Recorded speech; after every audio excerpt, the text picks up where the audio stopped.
महोदय से ये पूछना चाहूँगी, जिस तरीके से अभी उन्होंने बताया कि कोई भी बीमा में प्रॉब्लम होती है या लेट उनका भुगतान होता है तो उसके लिए वो बताया जाए। पर मेरे संसदीय क्षेत्र में आसपास कई जिलों में सोयाबीन, मूंग की खेती 100% नुकसान हुए, जिनके भुगतान उन्हें पिछले वर्ष के अभी तक नहीं दिए गए। इसमें क्या सरकार और मंत्री महोदय कोई एक्शन लेना चाहेंगे? और उसी के साथ में फसल बीमा भुगतान तथा इंस्टॉलमेंट जैसे कार्य सरकार 14 अलग अलग कंपनियों को देती है। सरकार ऐसी कोई सरकारी बीमा कंपनी बनाने पर विचार कर रही है जिससे सरकार के पैसे डायरेक्ट सरकारी बीमा कंपनियों में तथा बीमा कंपनी का कमीशन जो मिल रहा है वो डायरेक्ट किसानों को उसका लाभ हो और बीमा कंपनियों को उसका लाभ ना हो। जब किसान बीमा कंपनियों को पैसे देते हैं, छोटी मोटी त्रुटियों के कारण किसान को उसका बहुत बड़ा नुकसान और बीमा कंपनियों को उसका बहुत बड़ा फायदा होता है। तो इस पे कोई सरकार इस पे विचार कर रही है कि आने वाले समय में सरकारी बीमा कंपनी बनाकर सीधा डायरेक्ट किसानों को उसका लाभ मिले।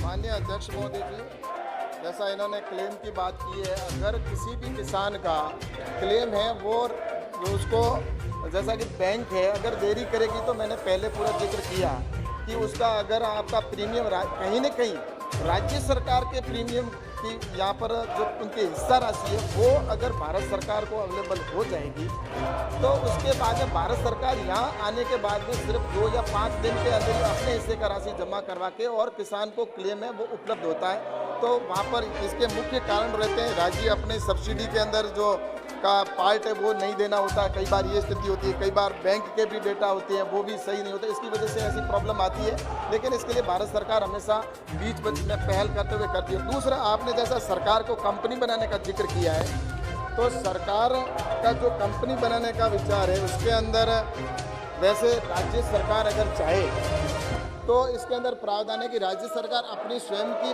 अगर कंपनी बनाना चाहे तो राज्य सरकार अपने इंश्योरेंस कंपनी कर सकती है। ये भारत सरकार के गाइडलाइन में भी है और राज्य सरकार इसके ऊपर कर सकती है। और भारत सरकार की all India insurance company already है, जो ऑल इंडिया इंश्योरेंस कंपनी है वो भारत सरकार की है। और इसके साथ ही अलग अलग राज्यों के अंदर इसका टेंडर होता है और टेंडर के अंदर जो राज्य जो कंपनी उसके अंदर जाती है वो करती है। उसके लिए बाकायदा उसको उनके ऊपर ये स्वतंत्रता नहीं है, उनके ऊपर बाकायदा एक लिमिटेशन है और उसके अनुसार ही टेंडर होता है। टेंडर प्रक्रिया में पहले इसका ये था कि किसानों की समस्या आती थी तो पहले जो टेंडर होता था वो टेंडर 1 साल के लिए कंपनी का होता था, लेकिन अब इसको बढ़ाकर 3 साल का कर दिया है।